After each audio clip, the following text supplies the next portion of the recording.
Hello and happy Father's Day to all of you out there who happen to be fathers. Yes, we just got home and ate a quick sandwich, and this is going to be a super busy week for me. And I hope I can keep up with all the things we need to get accomplished. I got a few appointments during the week. Birthday for my wife Wednesday. That has to be something I better not forget. You know the drill. Um, then I think we're gonna go out to eat lunch, and then after that, I gotta go do a job for my friend. I hope I can fit that in. Um, and Gotta get a new garbage disposal for the kitchen. Um, so I'm gonna hit Home Depot tomorrow and see what we can set up. I think they will come over and install it for a hefty price as well. But hey, that's the way things go. So welcome everybody. Let's see, we have 18 already on board. Let me go ahead and close this and this as well. So we're going to take a peek at the Print Prism forum again. I saw some interesting things here yesterday, last night actually, and I want to go ahead and explore. I didn't really click into it just to see what people were asking, but I want to go ahead and take a look at that. And also, remember I did a profile using the normal settings and then one with the new high gamut setting. So I want to go ahead and do the same thing, but this time for the Red River Polar Gloss, I believe, because I did it on matte and I want to do it on glossy. Glossy has, especially this particular glossy paper, has a very wide gamut capability. So we're going to just do a standard image, the new one that Mike Cheney created for us. If you haven't seen it, you'll see it when I begin to do this. We're going to print one with the normal profile for the Red River Polar Glossy, and then one with the high gamut version, the same paper, done also through Print Prism. And as you remember, I did that on matte paper. And yeah, it's amazing how, I don't even know how small those little boxes are. You can't even see them.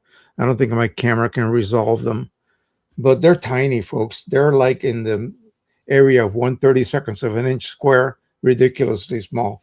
And yet the software can, the scanner that is, can actually detect each square, put a selector right in the middle, and then scan it and come up with results for each one of those over 9,000 little patches. But when you see the one that you do for on glossy, that is, it's like all of a sudden it's like night and day. It's brilliant. Look at this. So this is the matte on top. You can just see the increase in brilliancy of the colors. Okay, they are, everything is printed raw, so there is no hanky panky from the software or from the printer driver itself. Nothing. So it is what it is. So this is the results you would get, much duller looking results on the matte paper.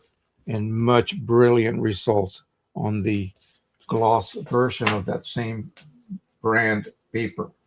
So that's what I hope to get accomplished today, as well as simply we're going to talk about what errors you can commit when you're trying to create a profile. And we're going to be creating two profiles. So we'll cover that as we go through the process. If you do everything correctly, it's a fully automatic process. You just kick back. I have coffee here waiting so I can spend 3-4 minutes while everything is being done for me automatically. So that's going to be it regarding that. And then I've been trying to show you guys what I normally do for very quick edits in Lightroom, especially using from raw files.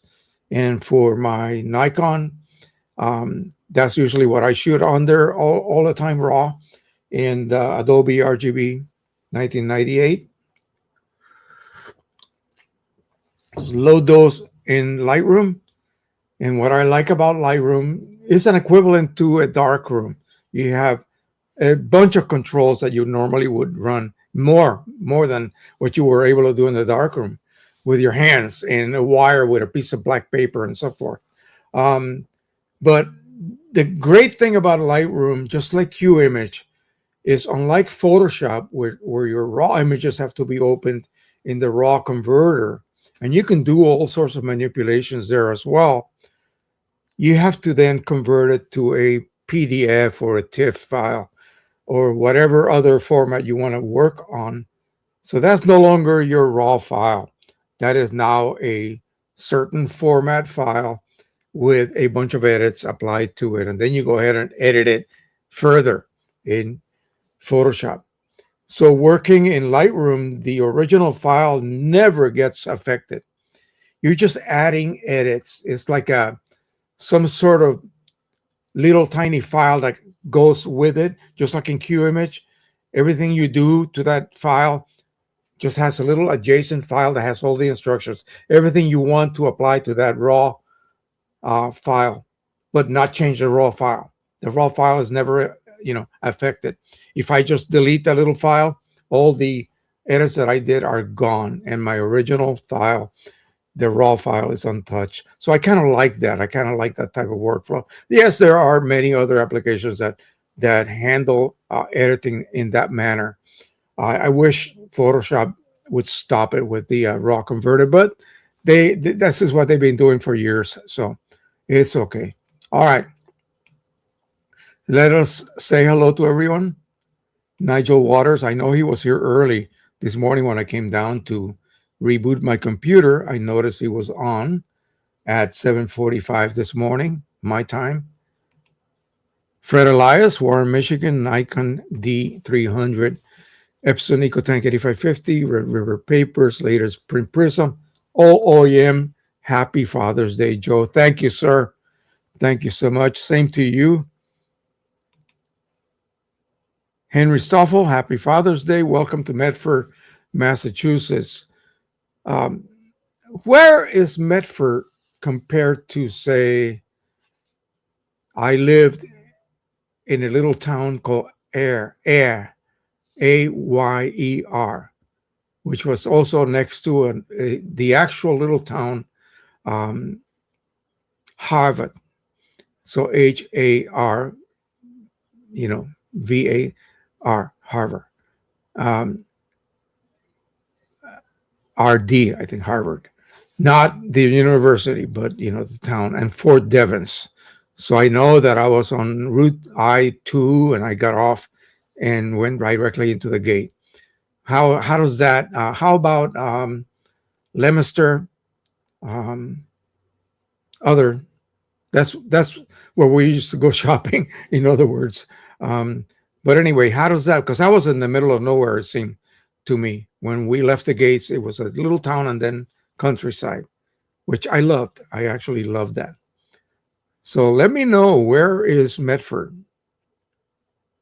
Richard Bender, has anyone tried koala papers? No, I have not. What sort of papers do they make? Is it like specialty type coatings or paper bases, or are they a bunch of different types of similar type printing papers for photos? And are you getting ready for the photo displays coming up soon? I think you told me you were. I asked Nathan last year. We left a little bit early. He wasn't feeling like really that well that day. Um, but he said that, yeah, he definitely wants to come back to the county fair. Captain Dauncey is here. Happy Father's Day. Thank you, sir. Warm and sunny Richmond, Pro 100 with all the trimmings, Sony A77, A65, and a 350. Need your email address. Yes, I will put it right here. Just go to the bottom of the chat.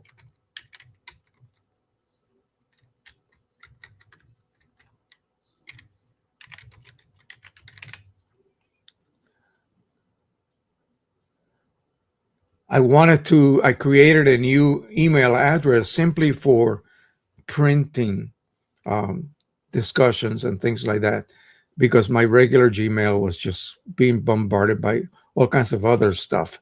So go to the bottom and I will post that. So machicheo1949 at gmail.com.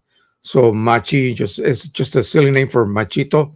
So I was the firstborn male in my father's line of the family from Spain. And so Machi, and then Cheo is a nickname they give to all Joses. So if you're born Jose, you are also Cheo. Okay. Or Pepe. When you grow up, you become Don Pepe. Yeah. Weird. Anyway. All right. So Machicheo 1949 at yahoo.com. And I will send you that. I have it right here. Okay. Cartridge is already filled, ready to be used. I assume they're fine. Again, I have no way of testing them. My friend from Tawnytown, Maryland, sent them to me. So along with some K3 inks as well, which I will have a printer to use them on. The P800 uses that type of ink. Okie doke. HZ from the Netherlands, hot and humid, and will be like that for the next at least another week. Visiting the live briefly today, full schedule. 8550, still contemplating on the P900, Pentax DSLRs, and 4x5 cameras. All right. Hey, Miss Judy Ann is here with us early. Welcome and wonderful to have you here again. And I appreciate your donation from last time. Washington State, and a very happy Father's Day to you. Appreciate that. Thank you. Canon Pro 200, Nikon, and Fujifilm cameras. I think we might actually go out to eat this afternoon, maybe. We'll see. I think my wife mentioned that she would like to go. Take me out to eat, she said. So it'll be a date. All right, Harold Davies, La Crosse, Wisconsin. Ecotech 8550, Canon Pro 1100, PCSE, QMH, Print Prism. Enjoying the first day of summer. Today is the first day of summer. Awesome. I had no clue. I totally haven't been keeping in touch with anything lately. Imagine with Gretchen. Hello, Gretchen. Long Branch, Washington. So out west. Isn't that where Judy Ann lives also? I believe. Wait a minute. This is my daughter. Her name is not Jano Bean, it's Janice. And she is our second. She is quite a crafter, artist. Yeah, I can't keep up with the stuff that she creates. Also a huge Disney fan and going on cruises on the Caribbean fan. And I know they have one planned for later on this year. They're going to be here in July visiting. Her husband is going to be going to an event near Baltimore, and then she's going to spend a couple of days hanging out with us. And hopefully she'll be able to see Nathan and Judy and so on, and Jeremy. All right, Jano.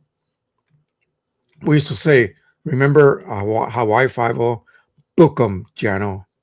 Jano. Anyway, yeah, it worked.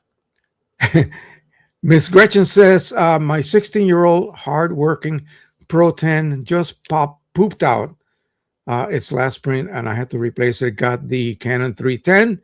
So far, so good. I also have a Pro 1000. Well, you got the Pro 1000. What else? What else could you possibly need? Well, the Pro 10 is good, and the 300 and the 310S as well. They're all pretty much the same. But yeah, my Pro 100 lasted 14 years before the printhead went bonkers. And yes, I had extra ones, and I try to put a new printhead, and then the carriage that has the little pins that actually contact the cartridges was acting up. It was sometimes blinking and not blinking. I had to throw the whole printer out, even though the internal pads had not reached maximum capacity yet. But I had two others, and you may ask, how and why the heck did you have two others, or originally three of them? Well, years ago, Canon, when they were outputting this printer, and this is the time when most photographers went absolutely ballistic digital, not analog prints. So they decided, let's make this printer very affordable. If you buy one of our Canon DSLRs, we'll let you have a free Pro 100 with a box of 50 sheets, 13 by 19 Pro Luster. And how can you pass that up, right? So all these people were buying cameras that would have bought them anyway and getting free printers. So on local Craigslist, they were being sold by people for like $99, $110, $120, maybe at the most. So you would meet these folks at the local 7-Eleven somewhere, open up the trunk, grab the box, give them the money, and I ended up with three that way. And I actually used money from YouTube back when I was making money to purchase these. So I also had access to a website, and I forget the name of it. I don't even understand why I don't remember that. My friend has that actual URL for it. It was a printhead, inkjet printhead something. And they had Pro 100 print heads available for like $125. So I did manage to get an extra one because I didn't want to use the ones that came with the other two unused printers. But anyway, long story short, installed the new printer, is right behind the 8550 and producing absolutely beautiful prints, of course, using OEM inks. And remember, when I did the test with OEM inks and the Precision Colors Signature Edition ink set that they had tweaked to death, the results were like overnight better than OEM. It's amazing. You really have to see it to believe it. It's something that you would never believe otherwise. OEM is always superior. But in this case, no, it was actually surpassed by Precision Colors. And in case you're wondering, they're in Chicago now, no longer in Ontario, Canada, and doing quite well. I'm waiting for them to tell me their new website so I can then share that with everyone. So don't forget, this is my email, manchicheo1949@gmail.com. Here's Henry again. Medford, Mass. is inside Route 128, about 5 miles or northwest from downtown Boston. Okay, so we were sort of slightly southwest a little bit. Almost west, but a little bit south of downtown Boston. And not too far, maybe like half an hour drive.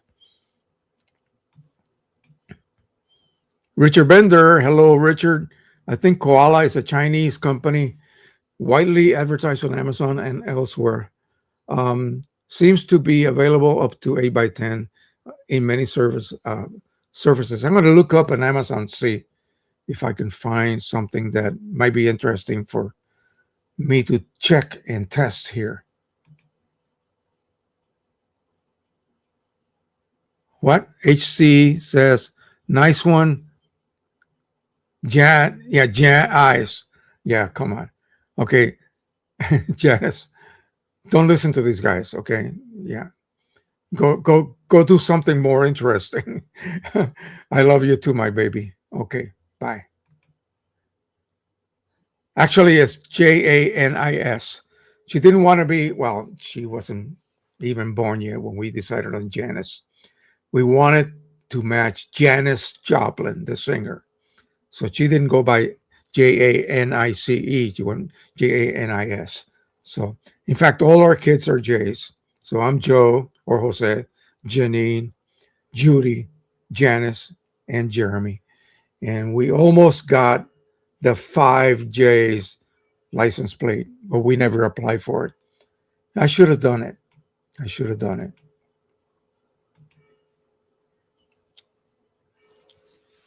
Oh, really? Okay, so they were doing that. Wow, I did. I had no clue that was actually happening. Still, I think they stopped with the Pro 100, and it became like the most popular printer out there, owned by the most number of people. By the way,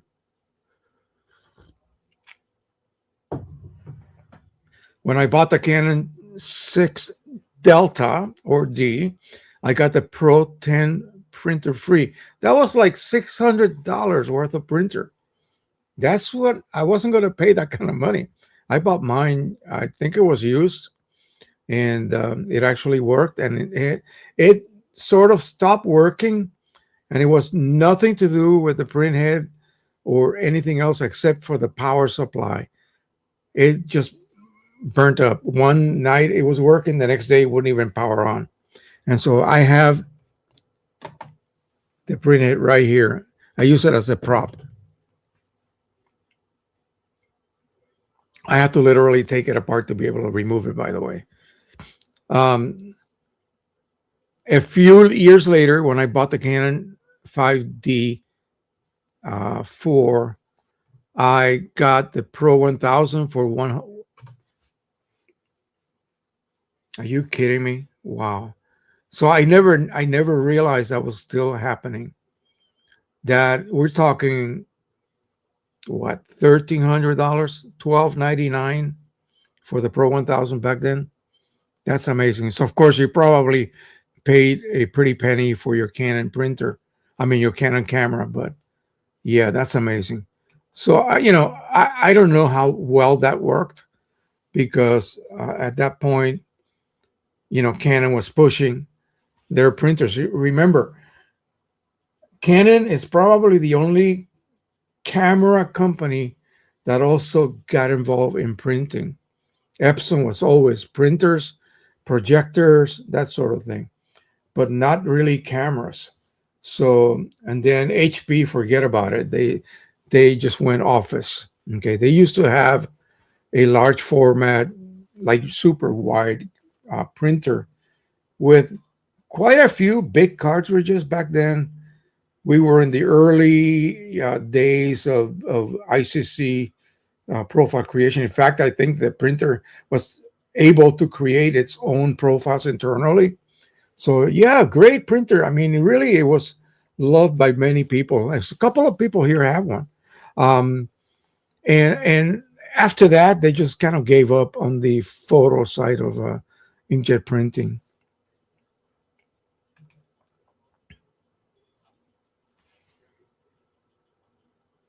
Yeah, I agree with that. I'm wondering what that camera. How much was that camera, Gretchen?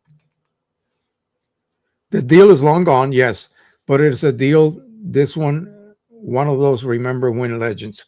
They also did something really weird back then, and this is how I was able to get so much paper. So, say for instance, you bought 13 by 19 50 sheets of ProLuster, so it was $49, but you got nine more free boxes. Yeah, $5 a box, basically. So you got 10 boxes, free shipping with, you know, beautifully packed for 10 boxes of paper. One you paid $50 for. I wish that was still around, but it's no longer the case. It got to be something really obscure where you would have to look and find a URL specifically for that and get in, and somehow it would work. But I don't think they've ever done that before. And I got a bunch of 5x7. I got a bunch of, especially platinum. Platinum was also being offered, and platinum is like expensive. Super glossy paper, beautiful paper from Canon. But yeah, I still have pretty a pretty good amount of paper left. That's why I'm trying to use Canon papers on my Epson printer behind me, also on the P800. Of course, the Pro 1 lately has been working fine, and the Pro 1000. Okay, I think that is all for now. Let me go ahead and we'll go over to the forum right now. So let me pop this over to the other screen, and we will jump right in. So I have this page saved as a tab. So basically, this is Print Prism, and normally it would be. Let me just show you how I get there normally. Photo printing Techie. Wait a minute, that's not the right one. This one right here. Nope, sorry.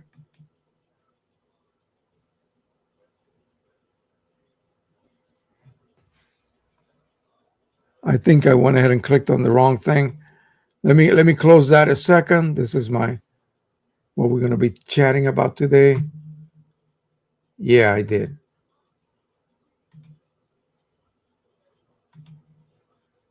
Let me go ahead and get a new tab.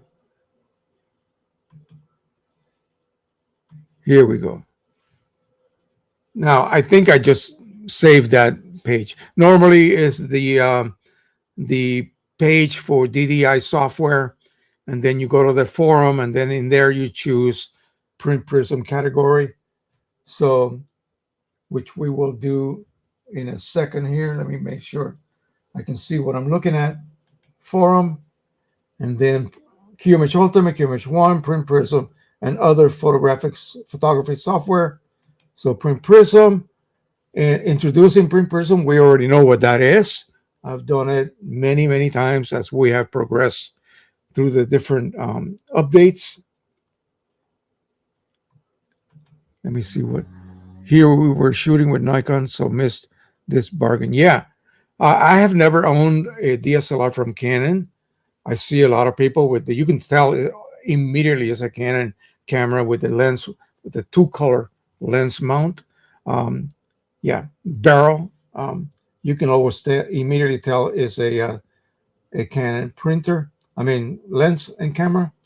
All right, so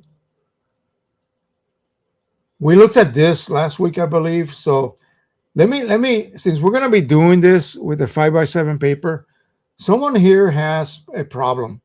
So let's take a look at that. Now, this one here was done before we begin that on the 18th at 4:56 a.m. Let me see what Print Prism documentation they're talking about. Okay, so I appreciate there's someone tedious task, but now that Print Prism seems to be stabilizing from a development perspective, have you given any thought to preparing a documentation support the project? I'm aware that there are some brief explanatory notes. Yeah, so I think maybe he's talking about like a set of instructions of how to go through the whole process. I just need to add a description of individual functions at the bottom of the existing help page, and has a quick start guide. So here it is right here, folks. And I'm going to walk you through that anyway. So step by step. And like I always say, if this dude can do it, every one of you can do it. Okay. Even better. And that is absolutely true. Okay. So let's take a peek at this. This guy is having a problem printing one of these babies right here. So let me take a quick look at what is happening here.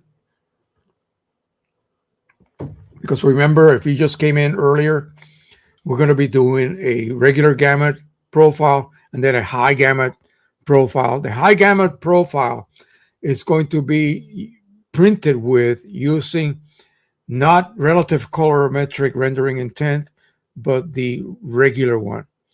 I keep forgetting the name. Gosh, you know what I mean. The one that compresses all the outer gamut colors in. So they can sort of be printed, but they will not look like they appear on the screen. Okay, I am trying to print a 5x7 target using matte paper. Oh, wait a second. You mean like this? So even if this dummy did it, I don't see what the issue might be. Let's continue reading here. When I try to close the printer properties, I get an error message telling me I can't print to that size paper. I assume that it is a photoprism, print prism, not photoprism problem, and not one belonging to the Canon 310 printer I'm using.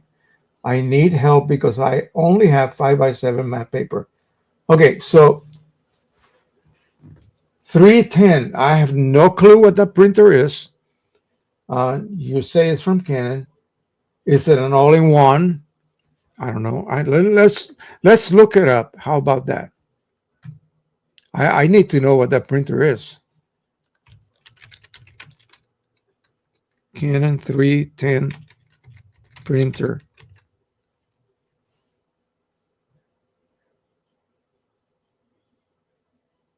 Do you mean a Prograph 310, like a what the other viewer is using? Maybe. I think he might actually be talking about that. So that printer is fully capable. Okay. I need help because I only have 5%. Okay. And then admin, which is Mike Cheney, the genius. Can you post a screenshot? I don't think this is Print Prism issue. That's your printer driver telling you that 5x7 is not supported size for that paper type you have been selected. Okay, so he is in Europe, of course. I can immediately see, and this is not your normal profile. I mean, normal driver that I normally would see. So I have no idea what that equals to. Okay, so you're gonna have to use inches, my friend, and not millimeters. So, all right. So you cannot. This is that. Okay. So he's doing that, and then he gets this. It says you cannot print the following combination. Changing page size is recommended. Use the selector and to choose a suitable sizing. Click change. Use the new combination. Click back, setup, and select different combination. Blah, blah, blah. Okay. No, you don't have to do that. So maybe I want to know what paper type he's using. I want to know what paper type because some paper types don't come in 5x7. Okay. So the admin says you can see that the message is coming from Canon Pro 10 series, which is your Pro 10 310 drivers. So as I suspected, your driver is restricting the paper size you can use when using photo paper. Matte photo paper is selected. Print Prism has no such limitations and will let you print on any size paper. The driver message also tells you how to set up the driver to override that limitation. Follow the instructions at the bottom of the warning message to cancel the safety. Yes. See, that is what's wonderful about Canon drivers. They allow you to cancel many things that would normally stop you. Okay. Perceptual intent. Thank you, HC. I will forget that in 5 minutes. Don't worry.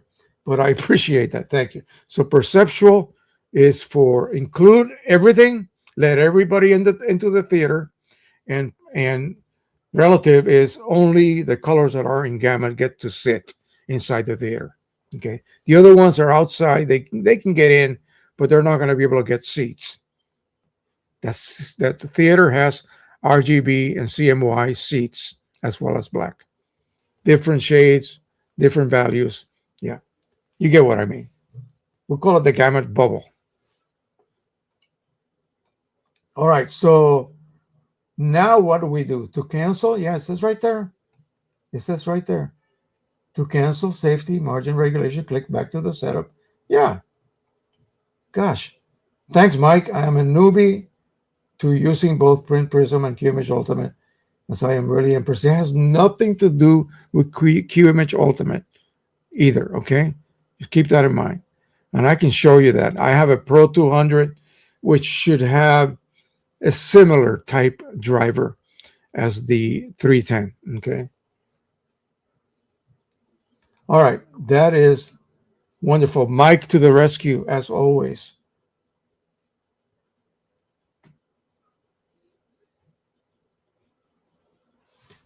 So this is something to keep in mind. And let me see.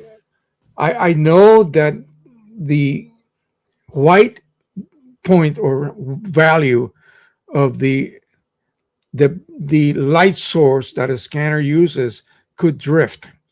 But is that why Mike decided not to include like my V500?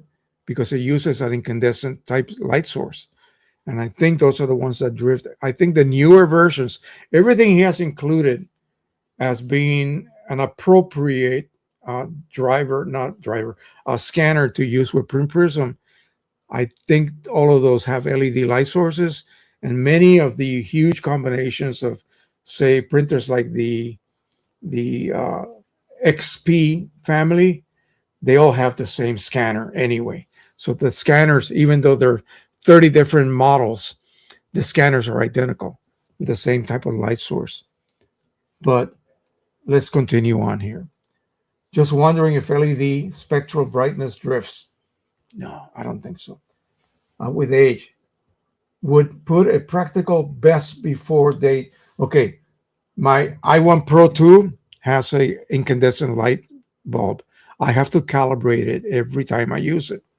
And I don't know whether the LED newer, like the i1 Pro 3, whether that has also the same type of light bulb. I think it has an LED one. So I don't think you have to like constantly recalibrate. We'll see. Let's see what Mike has to say. Got me thinking about this combination would be viable. So I order a V39, which is a scanner. It's like $70, and then you pay, I think it's $45 now for Print Prism. And so for that amount of money, you can then begin to produce profiles at home for whatever printers you have in your setup. You don't need to have a $1,500 unit like I have right here. I already have an 8550, so I can use that scanner. So I don't have to buy a separate scanner. But this is the one scanner that they recommend you buy. And it's the same scanner you will find here as well. So just as capable. So I'm hoping over 10 years or until the scanner physically breaks, I have a 1640 SU that's still working fine after 25 years. Have you tried simulating scanner aging, ergo automated scan loop, to see if the before after profiles are different? You're talking about a long time. We don't need to simulate it. We've actually tested brand new versus old CIS units and have not found any measurable drift over time. Of course, we can't test all models, but have tested a few right out of the box versus the same model that is a few years old with thousands of scans under their belt. Given that we don't see any measurable drift, I am comfortable saying they are as good or better. So I'm not going to go any further. So what is he doing? So to do this, let's just say you have a chart with much fewer color patches. Let me see if I have one here available.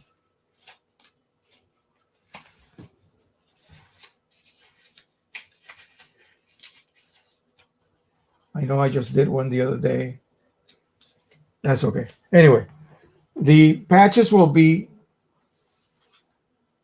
bigger.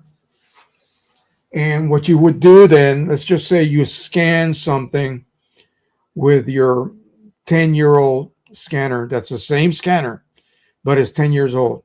And say that same scanner is being introduced into a semi newer model printer, all in one type. Same scanners. Okay. So you could scan one, create an image with the old scanner, create a second image of that same chart, the same printed chart with the new scanner. He would then go and measure each one of those patches and determine the difference. If the difference is relatively large, and yes, there is drifting. But if it's just a few 0.00001, 0.00004, no, that's you cannot see it with your eyes. And then that means that that scanner did not drift. So no need to worry about that. I don't think I have to worry about that. My 8550 should last me a lot longer than that. Okay. More than I would have to, begin to worry about.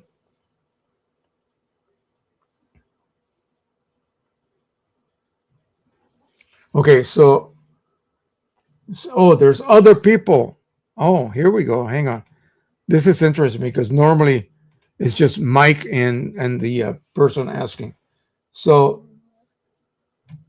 I think this is the guy that originally asked. So that sounds encouraging. We'll order print person when the scanner arrives. See how it goes. Order it now. Don't wait until the scanner. Gosh, start learning it now.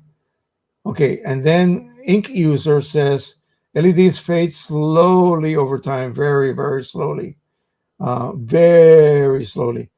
Uh, 10,000 or so hours may have a small impact. Data sheets of power LEDs may show some derating curves, but it is not only the LEDs that may face it, all electronic components in the scanner. Yeah, I mean, you're dealing with a mechanical unit also, which operates the sensor that moves across and creates that scan. Yeah, they could go bad. Um, if you're doing consecutive scans like you do in Print Prism, I do 5 of them. I let it rest for 30 seconds between scans.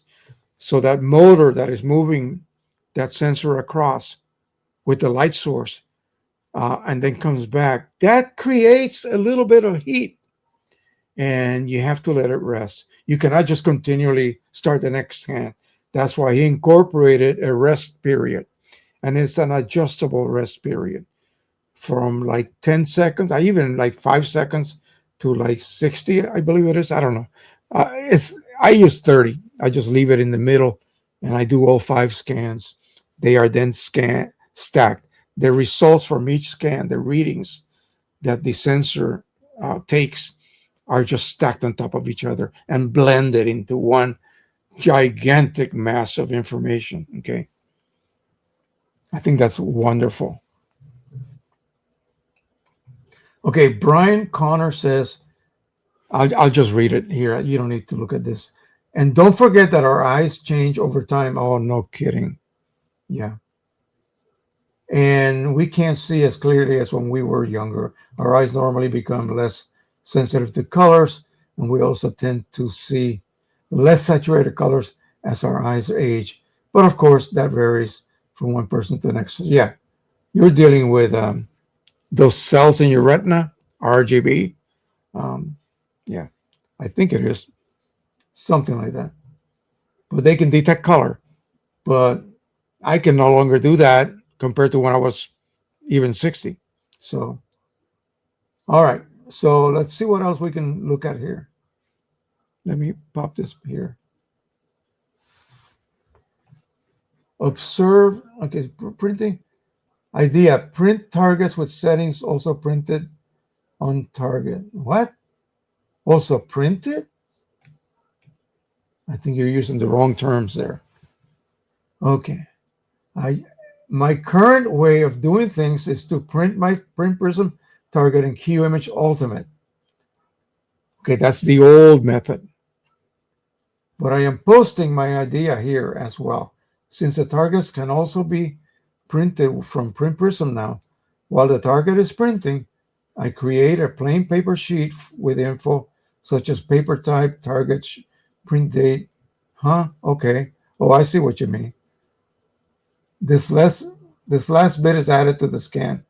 All right. Well, sure. Eh, I'm sorry. I'm not that interested in that. I could care less about all this jargon. Okay. I print that chart. I scan it. I give it a name, obviously. And let's go ahead and mark this with a proper name.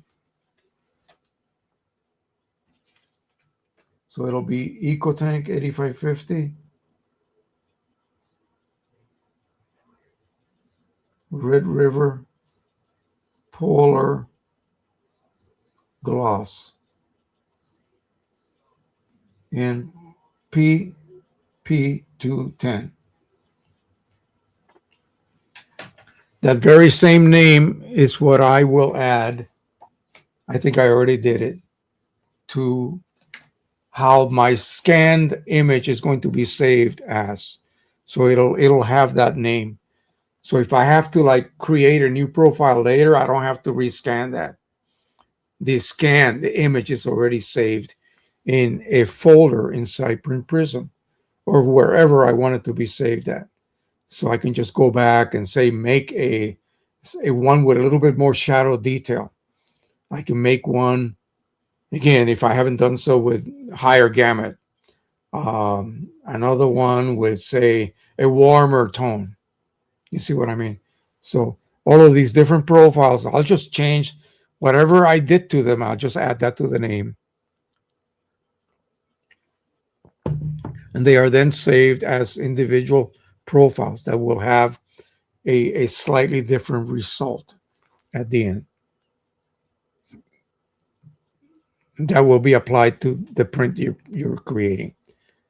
Anyone else is using Print Prism? Please give me your 2 cents here. I want to know what.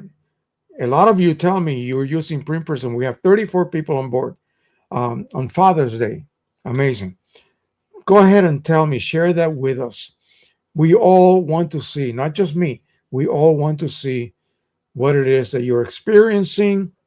Are you having issues? Is it an idiot-proof program? That's what I need, and I'm so glad I have that now. Or, are you having some problems? Are there some things that you have questions about? Share that with us, please. Let me see if there's anything else I would like to discuss here before we begin scanning. And I think it's almost 1 o'clock, so 10 minutes. I'm going to stay till like almost 2, okay, because I think we're going to go out. I got to call my friend after this and see. I got to talk to Janine and see if she will allow me to do this little job for my friend on her birthday. That's going to be a little iffy. I don't know. Maybe. Okay, neutral grays. I posted this on another thread, but I got lost. It got lost in the shuffle with a discussion on the unreliability of eyeballing a neutral gray and black and white prints, and my own observation of cyan magenta shifts. I'm curious which one of these is closer to true neutral.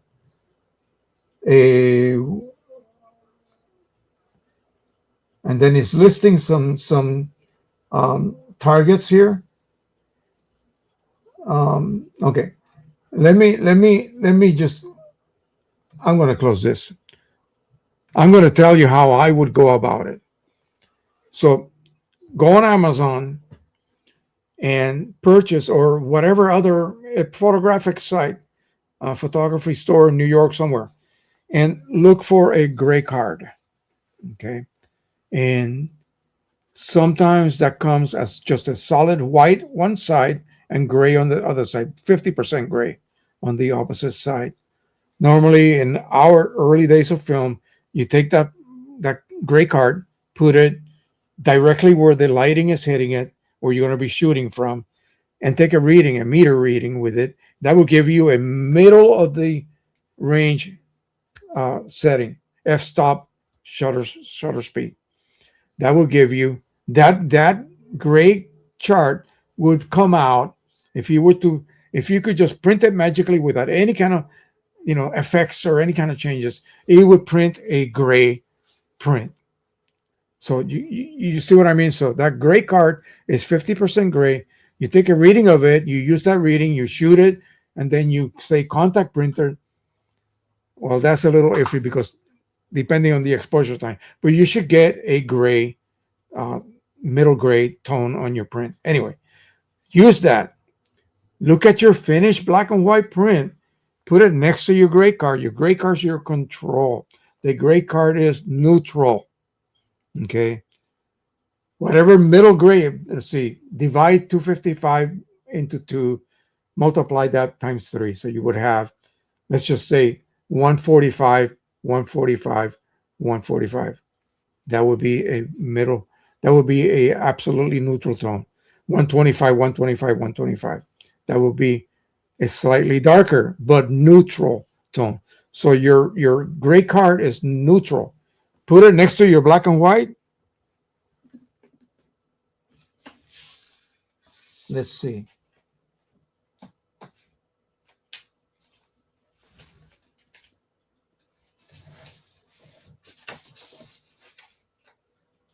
I don't think I have a completely neutral. But anyway, in the case of the standard image, this is your neutral part. So you put it next to that and you view it under control lighting and see if is that photomicrograph looking warm compared to the neutral gray card. Then you have a tint. When you take away the neutral card and you're looking at the actual print, your eyes may fool you. You may not be able to detect that slight warm tint. Okay, you might not be able to. So use a control always, always, always, always next to it. Okay, that way, then your eyes cannot be fooled because you have two at the same time. See, I remember like in my office at the Armed Forces Institute of Pathology, we had banks of ridiculous fluorescent lighting. And I sat there one time, I was bored, I don't know why, but every bank was a slightly different color. Some look a little greenish, some look a little bit neutral looking, some look a little bit warm, yellowish, and so forth. So you can be fooled. Now, if there were only one bank of lights, that's the only one above me, and I am blocked away from seeing any other fluorescent light bank, I look at it, and the more I look at it, the more neutral it looks. At some point, it looks perfectly neutral. That's your brain telling you. It is not. It's probably greenish. Okay. Yeah. So if I have a control on my left, which will not change, it will remain neutral. And then my print, and I look for something that should be neutral, and I put it right next to it, and it doesn't match. Your eyes, even bad eyes, you can tell the difference. It doesn't match. And you can then see immediately it's leaning toward greenish. The Pro 100, people were having issues with monochromes where they were looking a little greenish. Okay. And so that's the only way that I would suggest that you analyze your black and white prints. Now,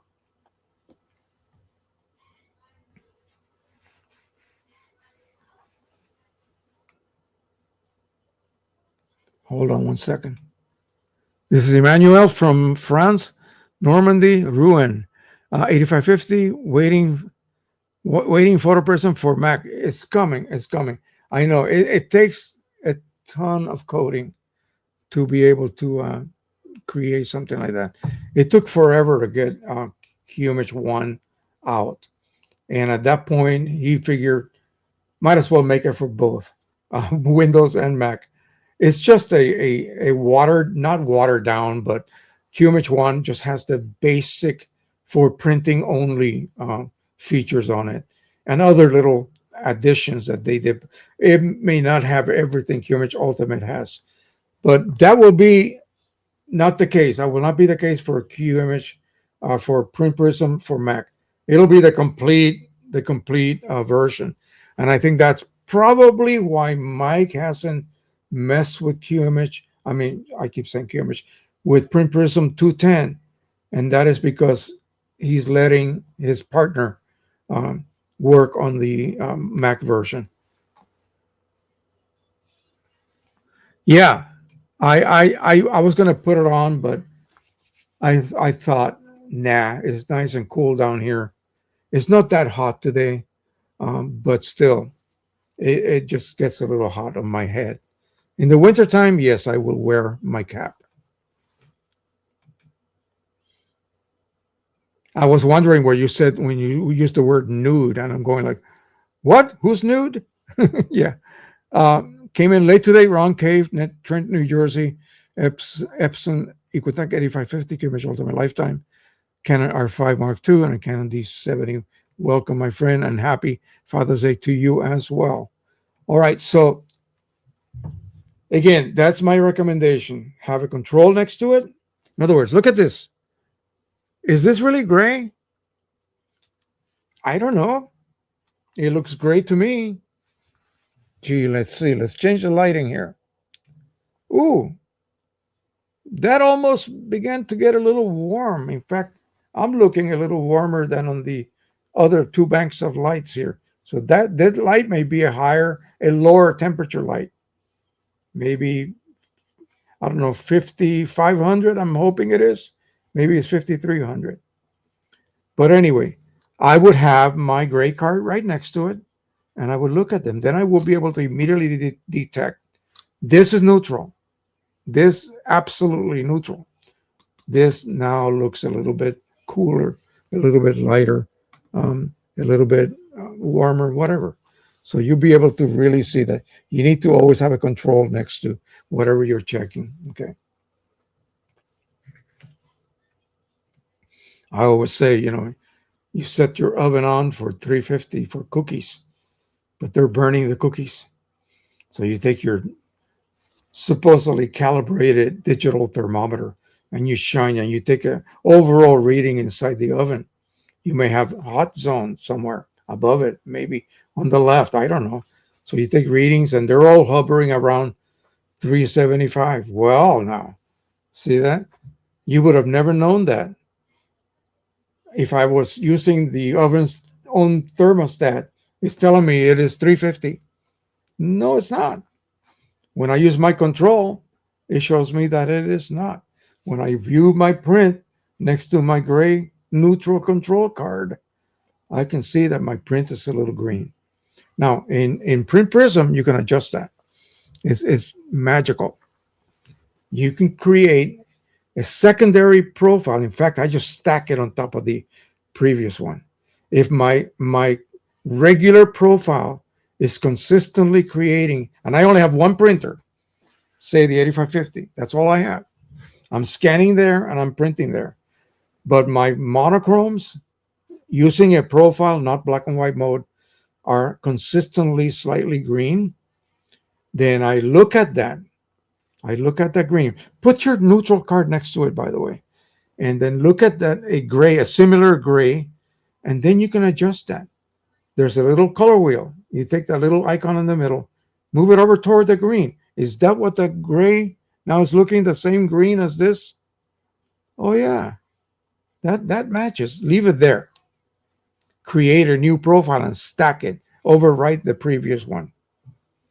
That profile will have a built-in adjustment for whatever the reason the profile you created somehow was creating monochromes that were a little bit green or a little bit magenta or a little bit brown, a little yellow, whatever. You make that adjustment. You visually look at your grays and you compare them to that color wheel.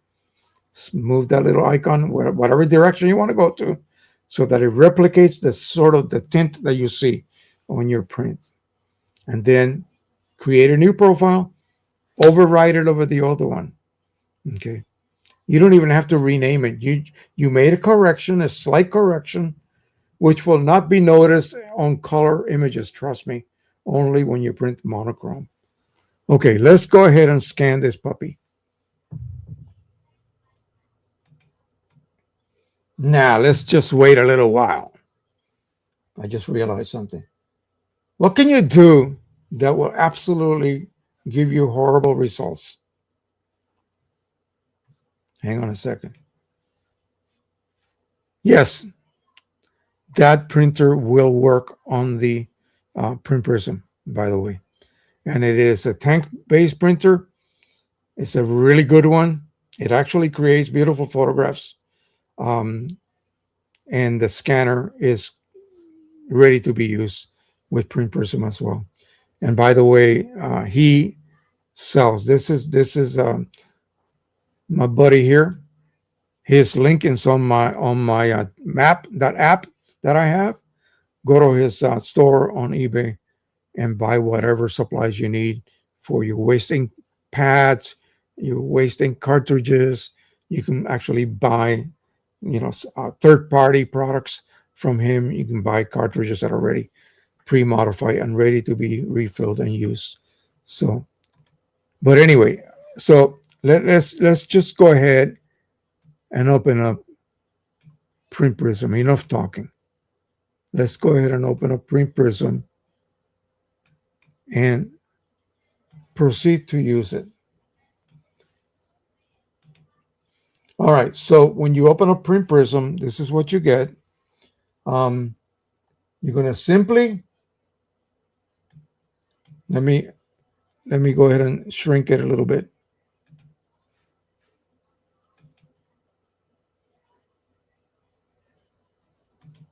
Hang on one sec. I want to make it, my monitor is cutting off the bottom. So I want to make sure that I'm not doing that. Anyway, he's made it so that I cannot resize it anymore. So we'll have to live with that. Okay, anyway. Maybe I can get away with this right there. There you go. Perfect. All right. So first thing you do, you're going to print your target. And I'm going to go through the process of printing it on my Pro 200. The reason for that is that's probably about as close as I'm going to get to a similar driver that the 310 has. Now, of course, it's a North America-based printer, so it's going to have inches rather than millimeters. So we just click on that, and there we go. So we're going to go here, find our Pro 200 right here, go to Properties. As you can see, I'm inches here. Go to 5x7. And then I'm going to pick, I think in the photo paper tab, I think it's going to be, where are my matte papers? Photo matte. Here we go. Matte photo paper. Okay. And that's it. Let me click here. And if there's an error, it's going to tell me. Okay, there is. So how do we do that? So apparently matte paper has to be printed using like the rear feeder. And that's what that guy is experiencing. So back to setup. And I think we go here, print options, and cancel safety margin. And then okay. And then okay here. No, not really. Let's go back here and see if it allows me to do it now. And sure enough, see that? That's all you have to do. So we just solved that problem live. And that is just a Canon thing, a Canon Pro thing. Okay. So if we hit print, it will then produce that printed chart on that particular paper. So let's just say that we did that, but instead of matte, I chose glossy. And which glossy? In this case, let's go back to the setup here. So we'll go to the 8550. We'll go to properties. And I believe I use ultra premium photo paper glossy. And then here, the best quality, like so. And that's all you have to do, you print it. But you may ask yourself, wait a minute, am I not supposed to print this in raw form? Right? What am I printing this chart from?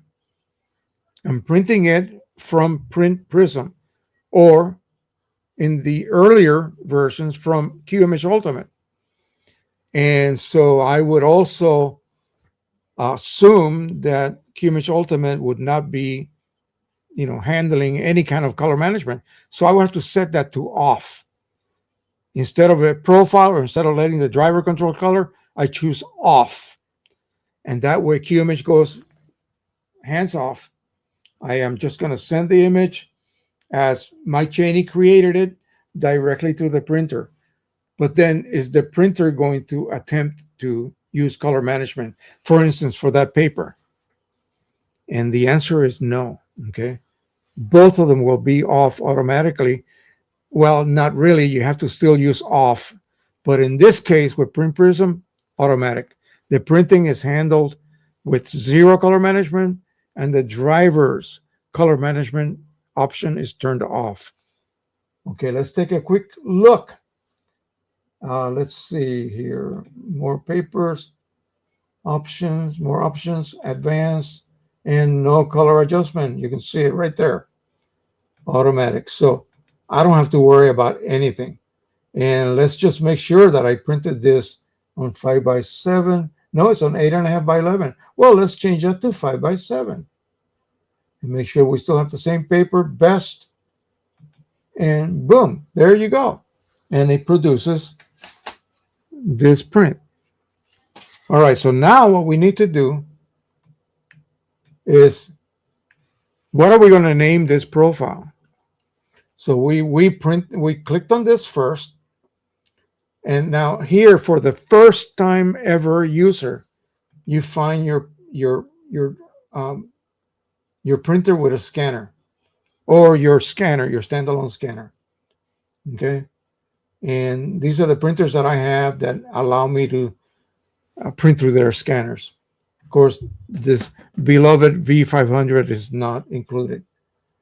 So right here, I am going to make sure that I have a name. Right there, I would put down a name that I want to assign to that profile. So we already have EcoTank 8550 Polar Gloss normal gamut, PP 210, and save. When I do that, and I go to the profile file name, in other words, what is my profile going to be called? How is it going to be named? Well, you see that? It's automatically added to that. EcoTank 8550, Red River Polar Gloss, and normal gamut. All right, so now we just have to put this printed chart in my scanner.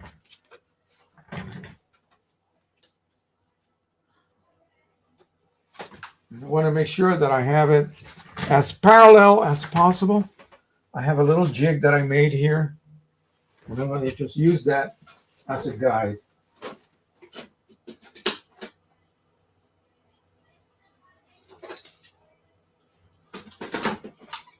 There we go. And now we can go ahead and proceed with that scan. So what options do we have here? So 5 scans, or just 1, or 2, or 3, or 4, or 5. If it had 10, I would choose 10. Okay. I want to milk, I want to squeeze, I want to every drop of quality that I can possibly um, produce. So 5, and then how many seconds per pass? Cool down, that is. You have an option of 10, 20, 30, and 60. Let's do 30. Let's make it a little longer. Oh my.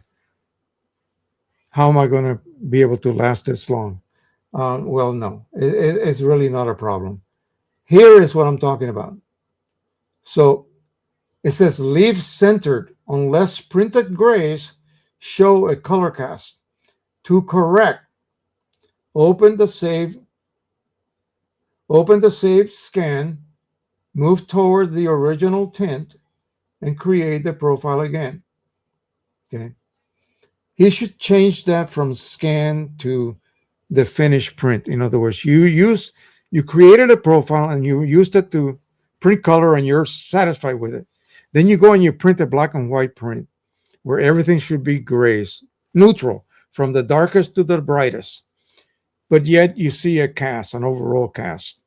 That's what I'm looking at. And you can add greenish, you can add reddish, orangey, you can add bluish, whatever you want. And then once that matches what you're seeing on your print, just leave it alone and rescan or reproduce that profile. Not scan, but reproduce that profile again and let it overwrite the previous one. It will add that minute correction to your original profile you made. And now your grays are going to be printing neutral. It's not going to affect your color images because it's such a minute change, okay? You didn't notice that you were printing your black and whites a little greenish until you printed a black and white. While you were printing color, you could not see the difference. Okay, you could not see it. It's so minute. So that is a wonderful little addition. Now, here, perceptual. So normal. And this is all turned off here because I had it on high. We're going to make a low one means regular. Default gamut expansion. And now here I can boost my shadows or not. I'm going to leave it as normal. That's going to be another subject. I have an image that has a ton of shadow detail, and it has been edited to maintain that shadow detail. Now, your printer ability to reproduce that level of shadow detail, very low, near the black border. On paper, you just don't know until you try. So I'm going to make a profile using normal and then another profile using boosted shadows. And then we'll reprint the same black and white images. That'll be, next week, for instance, okay? So that should prove interesting. The L, medium, and high, that's just for gamut. We're going to do the widest possible. We'll make one with low, and then we'll make one with high. And then we'll print the one with high using perceptual and the one with low using relative colorimetric on that glossy paper. All right, no more talking. Let's go ahead and create that profile. So sorry, there is a little bit more talking.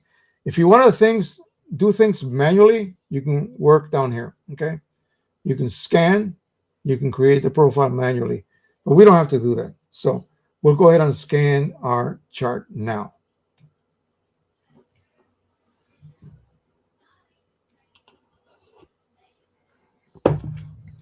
You can see the progress. It is scanning, and it'll rest for 30 seconds. Then it'll do scan 2, and so on and so on. If you have any questions now, this is the time to pop them in. We have about another 3 minutes worth of time, maybe 2 minutes, maybe 4 minutes, I'm sorry, before this is all done. If you watch my very long, hour-plus long video where I did a profile using my spectrophotometer compared to a profile, the same, um, same printer, same paper, using my print prism. And then I actually printed a couple of images using either profile, and then we did some analysis. And the idea was to find out if I can surpass, and that is very difficult, a difficult subjective thing to talk about. What do you mean it surpasses? It's whatever you feel something should look like when it is surpassed, and not something looks like properly according to a control, which is not, favoring this or that. It is down the middle. So one video that Mike Cheney suggested I do is an analytical video of the standard image. We'll look at it on the monitor, and then we'll also print it and then look at the results. And I will go over everything that the standard image, what it contains and how it relates to proper analysis of your printer's ability for accuracy. Remember, accuracy and what I like is day and night. Okay. When I go to Best Buy, or even my naval exchange at Walter Reed, and I see these TVs, they have TVs that are fabulous now, but they all give me a headache when I look at them because they're so bright and so contrasting. They're so sharp, so too much saturation. I said, that looks amazing, better than anything I could imagine years ago, but that is not natural. It's not a natural rendition of what I should be looking at. Okay. That beach full of palm trees and ocean waves and surfers, that doesn't look that bright and that, saturated in real life. Okay. So you have to be careful how you analyze something. All right. So we are at the fifth. It's cooling down, and then we'll do the fifth pass. Originally, with the spectrophotometer, I think it took me a good 25 minutes to scan the three charts, and then profile creation, and I had to do lots of settings by myself. The program did not do them automatically for me. And yeah, and then when we did the comparison, and I using a more objective way to look at something, I put a little mark on one of them and not on the other one, so I knew which was which, but I on purpose did not. I mixed them around and I looked at them separately. Then I picked the one that was, to me, was more correct, and it was the print person one. So you can either believe that or not. Okay, so it's done, and it's going to detect the corners. What it is doing is looking for, there's a tiny little golden little, oh my God, I can't even see it with my eyes, right here in each corner. Let me show you. Each little corner has a little tiny angle detector, a marker. So it's detecting where those markers are located. And so once it detects that, marker 1, 2, 3, and 4, it knows where every other little patch should be. Whoa. Okay. Okay, there's no way in hell I will be able to do that manually. But let's take a look and see if it has detected all the squares. Oh my God. If you take a peek, I wish he would put some kind of zoom in so we can zoom in. That would be cool. That would be a silly addition for nerds like me. Okay, let's look at the other side. Let's look at the bottom left and the bottom right. Now you see little red X's? Don't worry about it. Right here, you get all the information. It says exposure 230 patch, simple size 49 pixels, patches with high variance 2, good, that's good. 2 is nothing. You have 9,000 plus. Something 18, 0. 10 patches marked with X are at a minimum maximum brightness. So they're either too dark or too bright. Remember, you're printing this raw. Oh, by the way, you see what's happening down here? As I am talking, it's creating the profile. Patch comparison, consistency, excellent, da, da, da, da. All kinds of garbage I don't even care about. Okay, so let's that finish. And then we're just gonna change the name to high gamut. That's all. So let that finish up. And then we'll do the not a scan again, but just a new profile. If you're really bored, you can rescan it. That's fine. But okay. So now,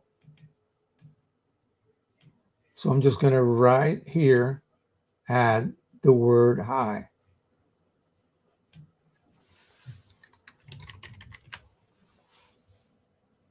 And that's it. It should be here. Let me see. Okay. So now high gamut, save, and then on the save name for profile. Oh, hang on a second. High gamut.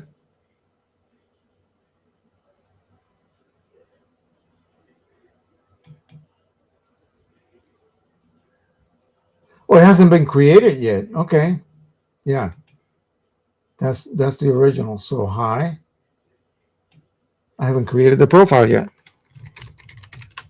Not height. High.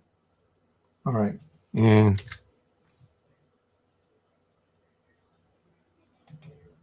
is high correctly spelled? Is that a G, H?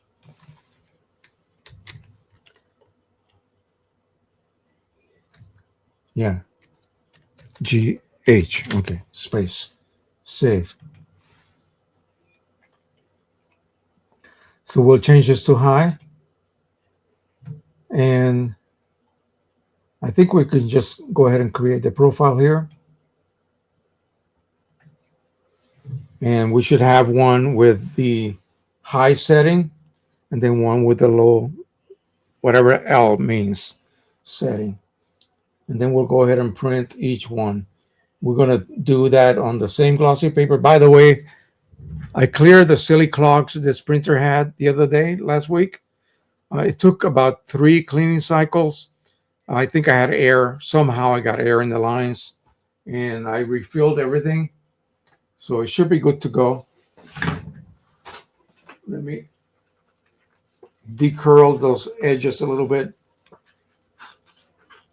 It's been a little humid down here, so paper turns to curl with humidity.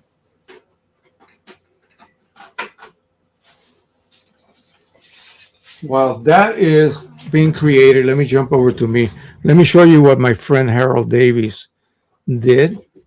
So, as you guys know, he and his 2 partners came to visit us here in the DC area. And then on the way back, when they were leaving the next day, they took a group shot of us. He made a cartoon of us. And it's like, well, I should just show you the actual image. Hang on. Let me put this over here. That's halfway done over there. We're still waiting.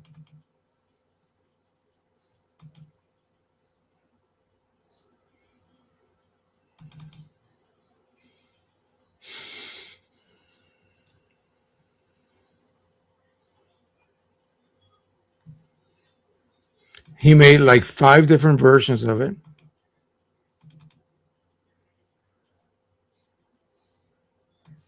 Let me pop it over here so you can see this. It's pretty hilarious. All right. So we're standing there and he says, "Great to see everybody." This is Mark. And then Polly says, "It feels like a perfect day."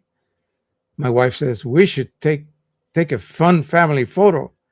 Only if I get my good side." That's Joe. "Polly, I think Joe is already posing. He has been practicing that smile, I think. He looks prepared. Prepared? I was born camera ready. This is getting better by the minute, Mark says. Joe, don't overdo it. How? This is a memory? Now this is a memory, my wife says. Oh, no, it's Polly. My wife's disappeared. Too late. Let's all squeeze in. Family first. Closer, everyone. I'm in. I'm in. That turned out great. Best one yet. Now, that's a keeper. See, my good side worked. Amazing.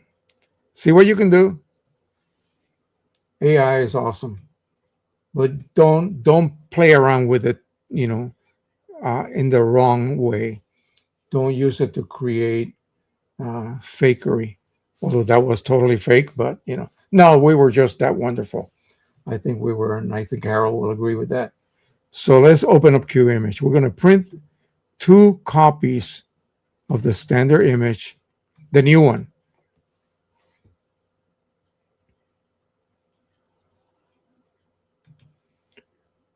Thank you. I forgot about that. Yeah.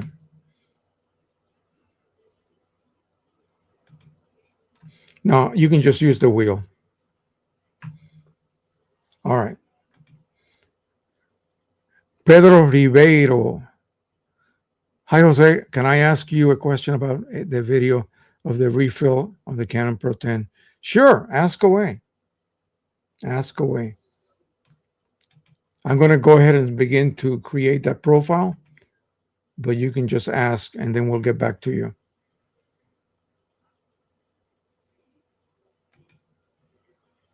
Okay, we'll pop that over to the right. Boom, boom, boom. And then we'll set this up first. EcoTank 8550, premium presentation paper mat. No, we want premium photo paper, ultra premium photo paper luster. I mean, glossy, sorry. And then 5x7. And we're going to go ahead and load the new one. This is the old one. You had that kind of useless photo. I don't know what that is. A VCR with a controller and some kind of card. Looks like a graphic card with a cable. Nah, we don't want that. We want the new one. There you go. Now there are some colors that you can actually use for analytical checking of your results. Now let's pick that profile we just created, and we'll make the first one using the normal one. So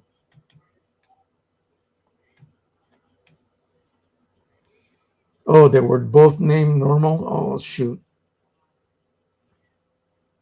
Now I don't know which is which. Let's see.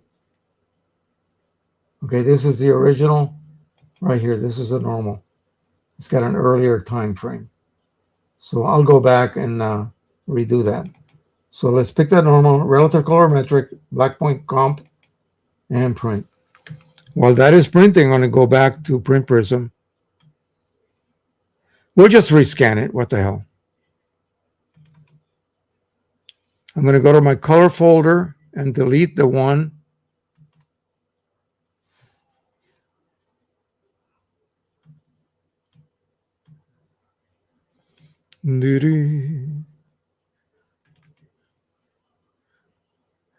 Yeah.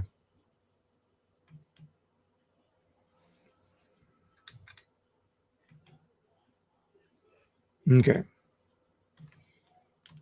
So that is it going to load? Come on. Did I click print? I don't think I did. All right. There you go. Now it is loading. We'll go ahead and I'm just gonna rescan it. What the hell? We have plenty of time here. So high gamut, and we're going to then, oh, there we go, and scan target, and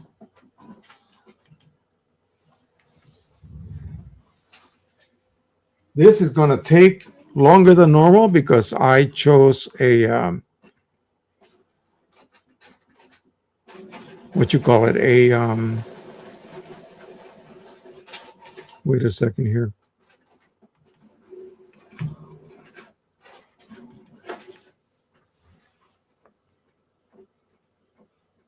I need to choose, yeah, I need to scan the target file.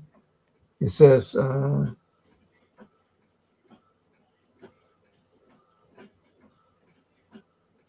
that it already exists? No, no, no. I changed it to high. Yeah, I did that.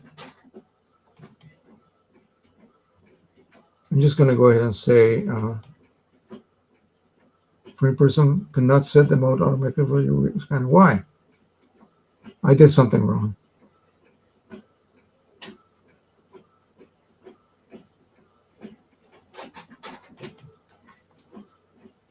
I still have the correct scanner right there. Yeah.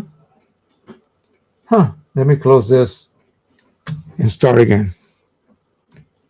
This is when I wish Mike was here. But anyway.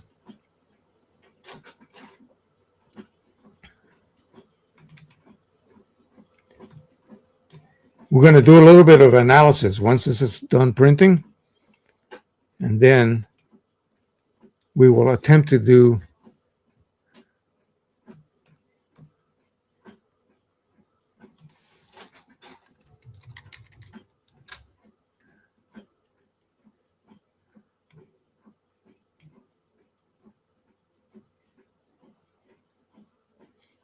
oh, I see. You know why? It's printing right now, you dummy.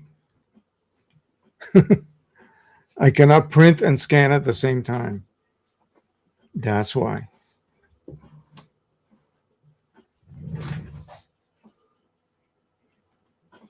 Gee, I thought this thing could do it all. No, you got to wait till it finishes printing.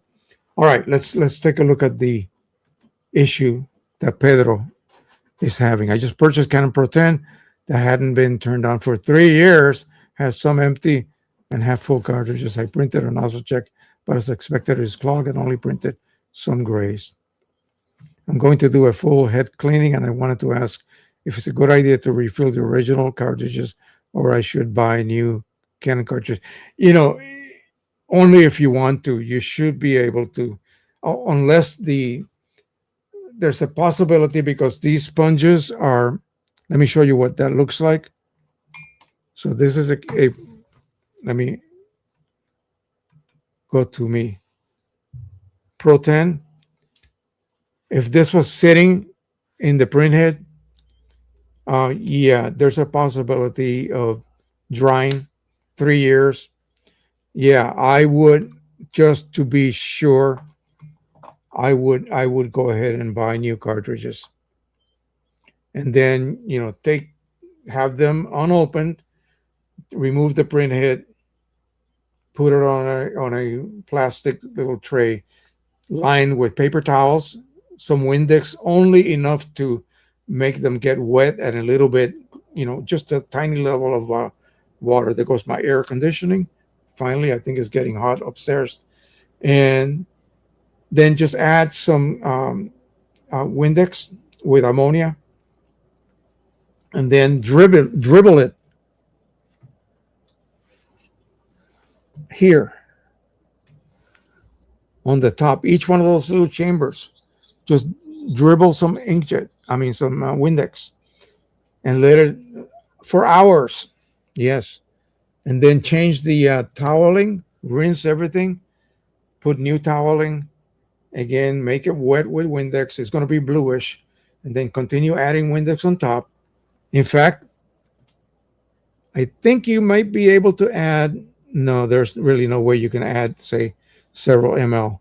just a few drops each chamber. Make sure they're kept wet. And then you just check from the bottom and see if you still see colors. At some point, excuse me, it should all be blue. Okay. That means that hopefully all the dried up ink was dissolved. Now, that does not guarantee that nozzles are intact. In other words, electronically alive. They may not be, or maybe, who knows. You will only know that when you then rinse it with distilled water until no more blue comes out, and then let it dry for a few hours. And it doesn't have to be bone dry. In fact, it's prefer not to be bone dry. And then make sure that the back is nice and clean. Alcohol pad. If you had contact cleaner, use that electronic contact cleaner. Wipe it. Make sure it's nice, super clean. Don't scratch it. Just wipe it gently. Let it dry, and then install it in the printer. Add your new cartridges. It will do a filling cycle, and then run a nozzle check, and then knock on wood. Or worst comes to worst, a new printhead will set you like $300. And that's all I can tell you. So, all right, let's try this again. So I added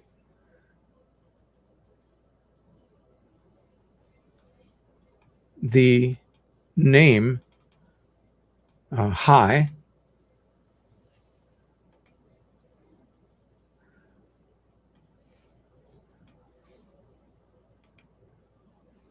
You can see high right here.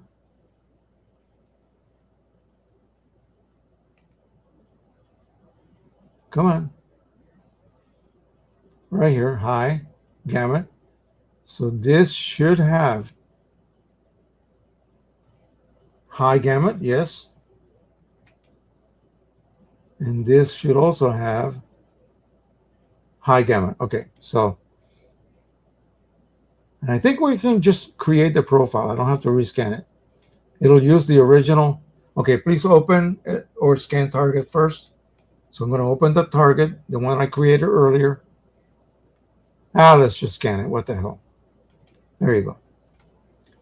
It's just going to do the whole thing again. No worries.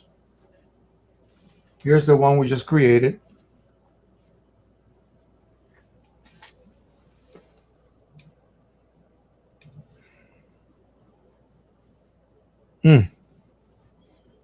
Lovely. Relative colorimetric. Let me back up. There you go. I'm looking at using this lighting setup that I have here. Looking at my grayscale. I don't see any change in tonality. Everything looks neutral. And I would place this on a table, light it from above correctly. This is just a quickie analysis. Let me backlight it. And I can barely see number 4. So number 4 equals to 444. 222 is just above black, and that looks black. Okay, so that got blocked. What I can do, obviously, is if I want to try to extract the most shadow detail I could possibly extract, I would use that boost mode right here instead of normal, but we'll just leave it alone. So I have here high, so that should have been the setting is creating this width. So when this is done being created, I will repeat the print process, but this time I'm going to choose perceptual, and then I'm going to choose the high ICC profile.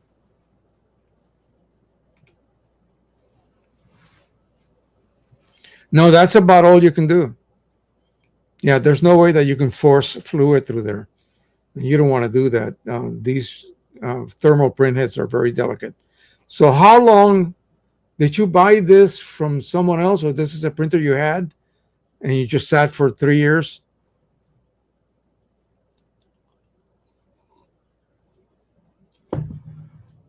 Yeah, you had it for okay. Yeah, you had it for 3 years. So yeah,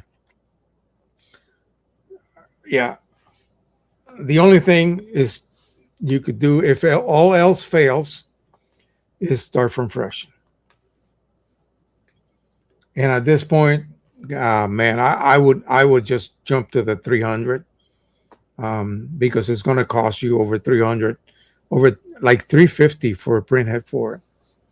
Yeah, that's why I'm not reviving my. I'm getting rid of my Pro 10. It's just not worth it. I got a Pro 1000, so I don't really need it. So are we done? Cooling. Okay. So almost done with the passes.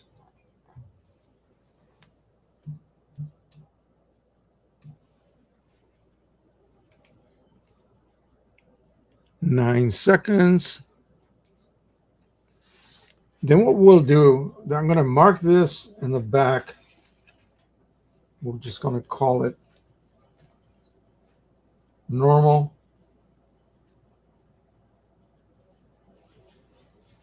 GAM. And what else? No, that's it. PP 210. Red River Polar Gloss 8550.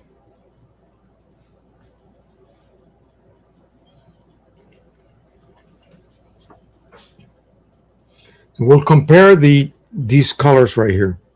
So I think it's done scanning. Yeah, it's making the profile now. So I'll just come back to me. We're going to be looking at these colors here as well. See that row of colors? They're out of gamut. My monitor displays them a certain way. They look almost neon like.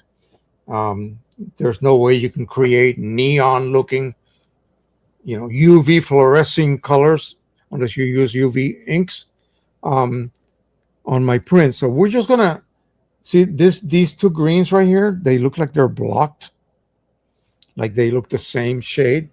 We'll see if printing with the other relative interest. I already forgot it. You know what I mean? Perceptual makes a difference, and again with the higher gamut uh, profile. Halfway done. I have this still set up for printing. We're just going to go ahead and change it from the normal to the high gamut.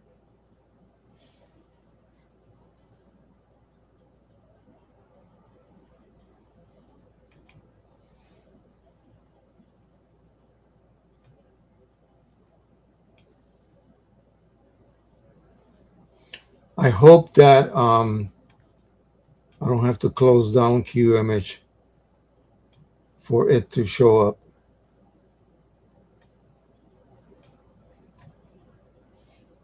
I'm just going to move it over here for now. Once it is done, it's about 75% done creating it. I think it takes a little longer for the higher gamut version to be created. It's analyzing all of the actual patches that it generated, and it is then taking all of that into consideration and creating the profile.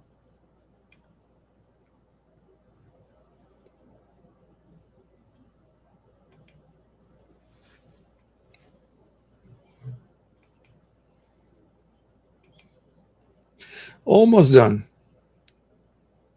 A few more seconds. There we go. It is finito. So let me see if it's going to be here or if I have to shut down and then reboot.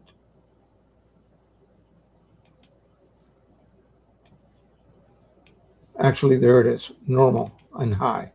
So this time we're going to use perceptual. But remember, we're using black point compensation all the time. And I think that's all we have to do. We can just go ahead and print. And then we'll do a side-by-side comparison.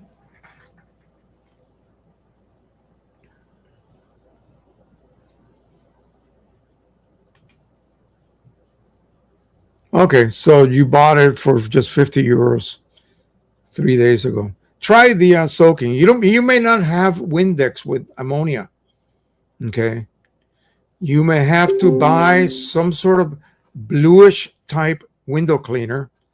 Is a kind of a surfactant. It's a soapy product for windows.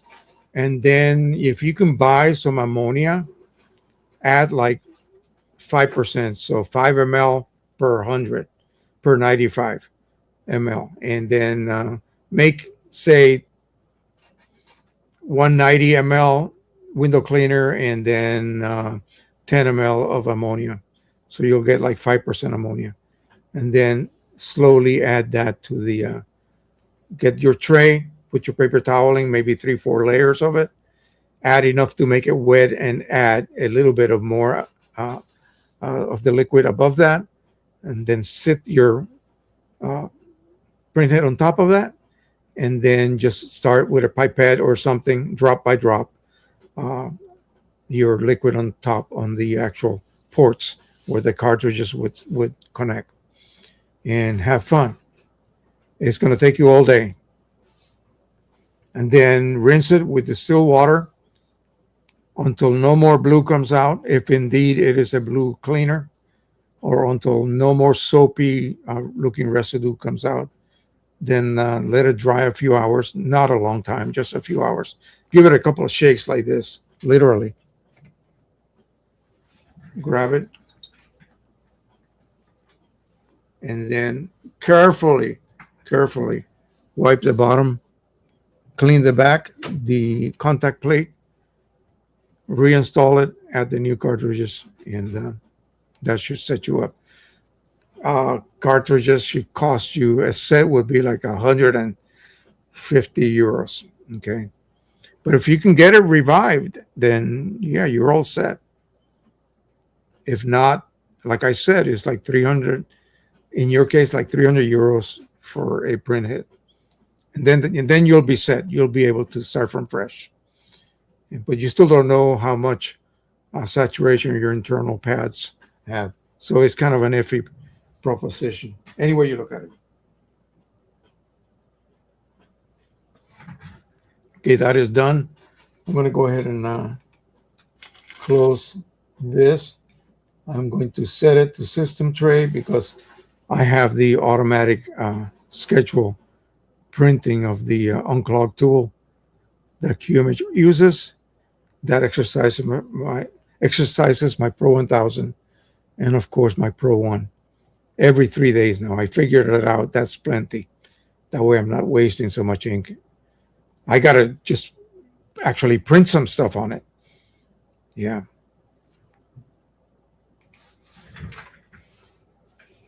Okay. I'm going to write in the back. ET 8550 Red River Polar Gloss. And then high.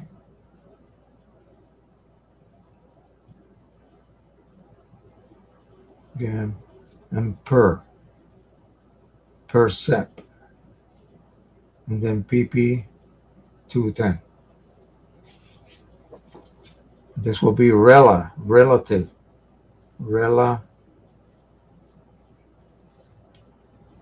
color. Okay. So this will be the normal, and then the other one would be the one using the slightly different adjustment.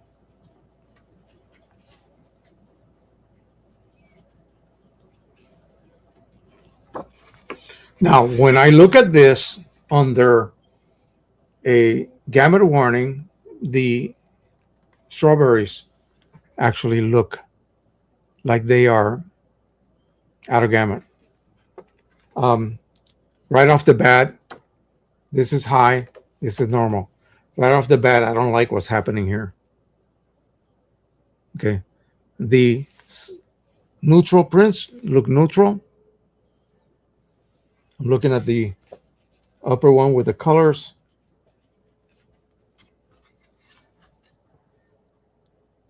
The bottom one is the normal. The high one is the high one. It's compressing the hell out of the outer gamut colors. So I don't think I would want to use that for any particular settings. Now, let's look at the outer gamut row of colors. And those are these right here. So the upper one is high, the lower one is normal. Right here, look at this, and then look at this. Let me give you a little more room here. So remember, this is the one, these two almost look the same. These two show a little bit more separation. This 1, 2, and 3, 1, 2, and 3. And then look what happened here. This bright red magenta-ish color looks washed out. It looks more orangey. So you go back then and you look at the original image on your screen and you hold both of your results next to you. So what would I use this for? The high gamut. I shoot a sunset, a morning sunrise, a raging river with lots of blues and purples in the water because I oversaturated everything. Yeah, I used the high setting for that, a high profile for that. Because, but trust me, a lot of those colors are not going to be inside the so-called bubble. Okay, the one on the left is normal. The one on the right is perceptual and high gamut. The babies, we're looking at the babies. So this is not doing a good job here, but I want you to just take my words as I look at this. Okay, so normal, high. And we always say, do not use this to shoot portraits. Do not use perceptual to shoot portraits, especially if the portraits may have clothing that is a bit saturated, because it's going to be out of gamut anyway. But in this case, I really don't see much of a difference in the skin tones. Let's look at the transitions. Let me see if I can position myself a little bit better. You can see that it did help in this particular transition right here. Look at that. It's a more gradual transition. This one begins, it doesn't do anything, and then boom, right there begins. Like right there. This one is more gradual. Now what you can do is you can load that profile and do soft proofing. And then while you are soft proofing, say in Photoshop, you can then adjust your colors. In other words, edit that image while on soft proofing mode and adjust it whichever way you want, as long as you don't go crazy with your saturation and such. Okay. And that will give you the ability to bring in colors that are just not going to be able to be printed. Okay. The way that you would expect them to be printed.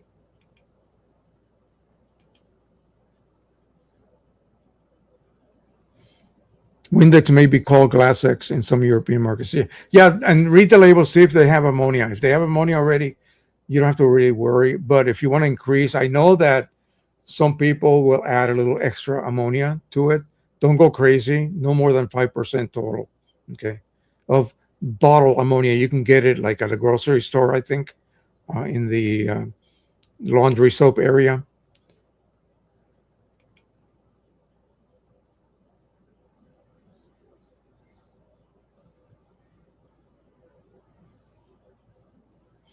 Oh, no, no, no, no, no. You cannot use just black inks on that. That's a Canon printer. You cannot do that. That's only for Epson printers. Just do the whole color. Uh, I don't know what you have heard, but no, it is not meant for that. Okay. Colors, regular colors, the 10 color set plus, of course, Chrome Optimizer, and then a good profile.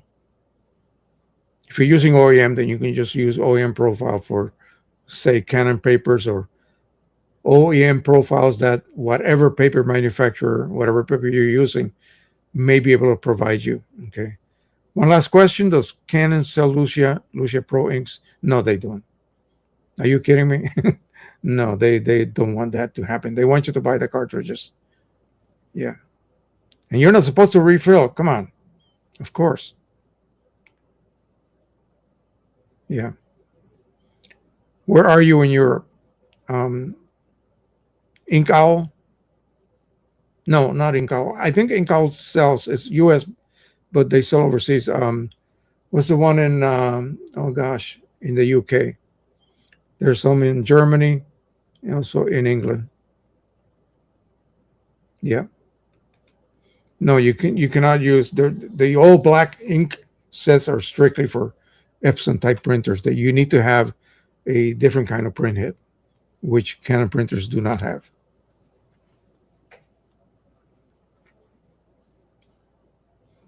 All right, let me talk a little bit about mistakes that you can make.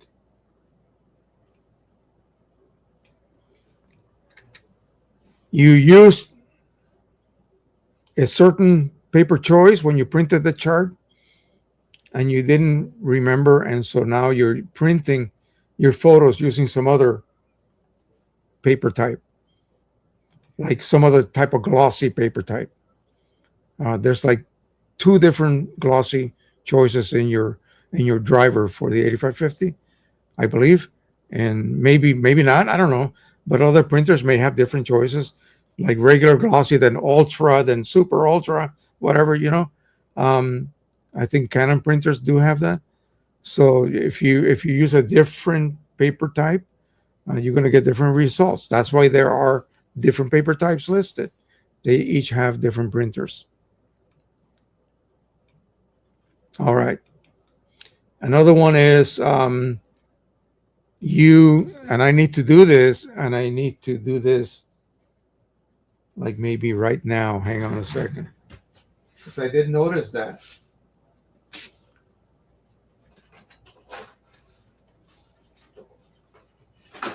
This glass surface needs to be spanky clean. And of course, what is the best thing to use? Windex. I just don't have any here with me.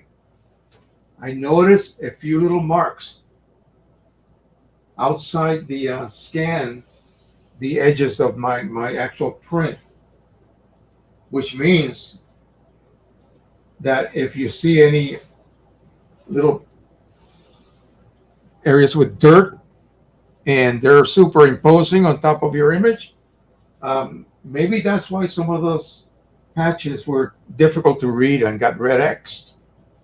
That may have been the reason.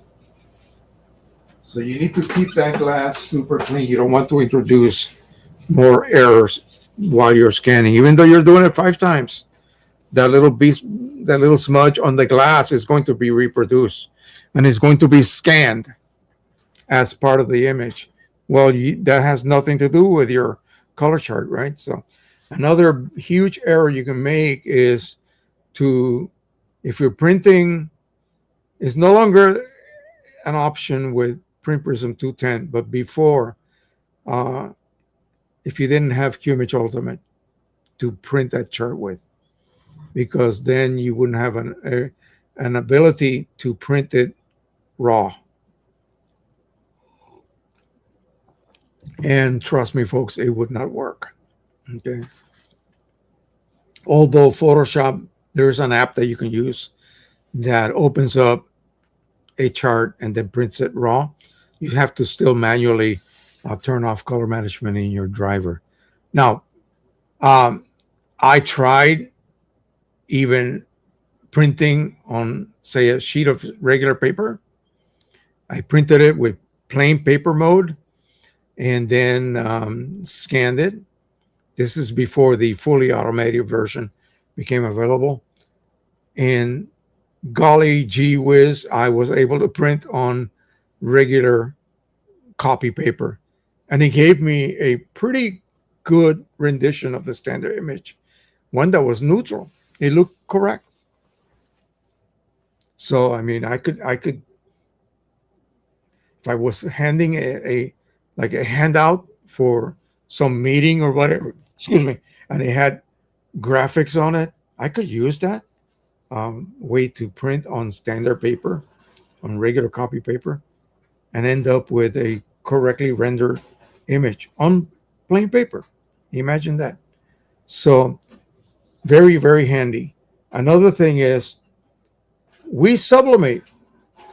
We sublimate on aluminum. Normally the process is very different to regular printing. And I haven't done any because I just don't want to heat up my basement with that heat press at this time of the part of the year. So you normally you have a piece of paper. It is polar gloss from Red River, and I happen to have a profile for polar gloss from Red River, and I print and I tell it ultra premium glossy, and use the polar gloss profile that I just created, and by golly, I get a near perfect result. That's not the way sublimation works. Sublimation is a multi-step process where things can go wrong part way through. Too many variables involved. So I would say, well, so what? I'll use a profile. Uh, Good luck finding one. I'll make one. Good luck making one. You would have to do this. You would have to use your sublimation transfer paper. You would have to print that chart this way, reversed. Okay. And then let it dry. Take a piece of aluminum you're going to be always sublimating to. Attach that chart face to face, tape it down, and then go ahead and press it for the time, temperature, and pressure you've already, through hours and many, many dollars of experimentation, come to realize that it produces the best results for you. But you were doing that without a profile. Remember, you were just printing, letting the driver control color presentation paper matte on my Epson printer with sublimation inks. Presentation paper matte, and reverse it, and boom, 85 seconds, 350 degrees, X amount of pressure. And I look at it, and yeah, my oranges look orange, my grapes look purple, my sky looks cyan, my ocean looks bluish. Everything looks sort of normal, okay? Acceptable, but is it really? So since this allows me to create relatively consistent results, I'm going to try to do a profile. So I print my chart. In this case, it was actually print prism, 8.5 by 11. And then I flipped it over on my aluminum, pressed it, 85 seconds, 350 degrees. And then I took that, put it on my scanner, and scanned it. And lo and behold, it made a profile where now nothing looks over enhanced. The characteristics of sublimating to aluminum are always over enhanced results. And in this case, no, we did not have any such thing. If I want to overhand something, because I assume this is how sublimation on aluminum should look like, then I can do that manually. I can add a little extra contrast, a little extra saturation and such. Um, and hopefully, this is what I will get at the end. But no, now I can actually sublimate and not have automatic enhancement, which is typical of all sublimated prints. You see the one on paper and then you see the one on aluminum. You go, oh, I like the one in aluminum more because it looks so much brighter, so much saturated, so much more saturated, so much more contrast, and just pop, impact. No, it's a picture of a baby in a pink blanket. I don't want impact. I want subtlety. I want natural colors. And the only way you're going to achieve that is going through the trouble of making a profile for it. And you can do that. How do I know that? Because I did it. And like I always say, and I try to be as humble as possible. If this idiot can do it, all you guys can definitely do it. Okay? And that is that. All right. Let me see. I learned a lot from your videos, per 100. Thank you. Well, there's a lot more videos to come.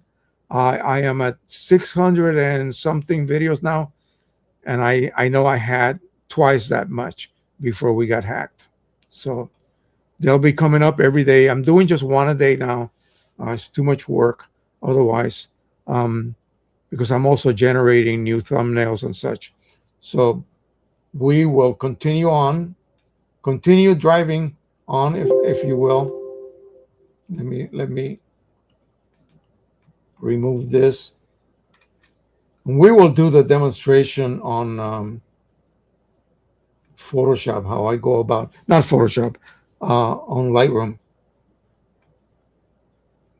We already saw the results of the high gamut. We will do a higher shadow detail profile, okay, and then one with normal, and see. We'll look at the standard image and see if it actually enhances those last couple of steps. Although I can see number 4, and that's really enough, if you ask me. We'll actually use it on a real print that I have, an image that I have that has a ton of very subtle shadow detail that normally gets blocked up, and we'll see what we can do with that.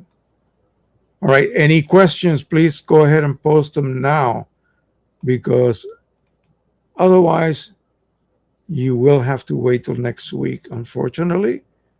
By the way, next week will be on Sunday, the July 5th Sunday. I'm going to do on July 4th. Okay, I will remind you of that next week as well. So I got something to attend to July 5th. So I cannot be here that day.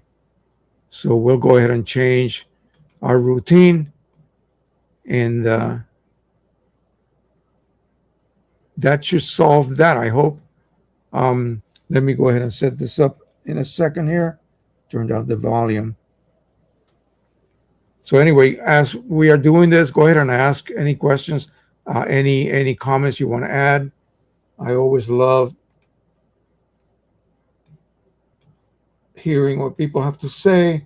Do not be shy. You're not going to insult me in any way, shape, or form. Just ask away. Don't feel like I'm asking a dumb question. There are no dumb questions. Everything has a reason. And so take the advantage right now to ask, please. Okie doke.